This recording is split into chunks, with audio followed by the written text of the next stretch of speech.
Saint Pie V, plus 1572. Fêté le 30 avril. Antonio Guilieri, futur Saint Pie V, était un petit berger gardant les moutons dans la campagne lombarde. La générosité d'un voisin l'enverra à l'école chez les dominicains. À 14 ans, il entre dans l'ordre des prêcheurs sous le nom de Michele.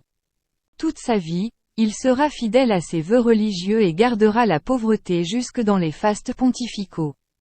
En 1550, Michele est nommé grand inquisiteur dans un diocèse très exposé à la prédication protestante et 6 ans plus tard, il sera pape, grâce à l'opiniâtreté de saint Charles Borromée, archevêque de Milan, qui sera d'ailleurs l'un de ses plus fidèles collaborateurs.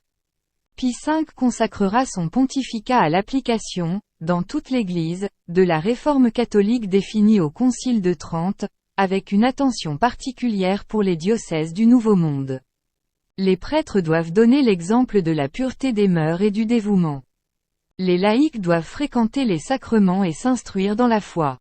Pour favoriser cette restauration de la piété, le pape fait refondre le missel, achever et traduire en plusieurs langues nationales le catéchisme officiel. Il lui faut aussi contrer la diffusion des thèses protestantes. Il encourage les théologiens, crée la congrégation de l'Index pour protéger les fidèles contre les thèses hérétiques. Pie V n'hésite pas à excommunier la reine d'Angleterre Élisabeth Ier. Il appelle les princes chrétiens à une croisade contre les Ottomans musulmans qui, un siècle plus tôt, avaient anéanti l'empire chrétien d'Orient. La flotte turque, réputée invincible, sera écrasée à Lépante le 7 octobre 1571. Pie V est le pape dynamique de la réforme romaine qui marquera l'Église durant plusieurs siècles.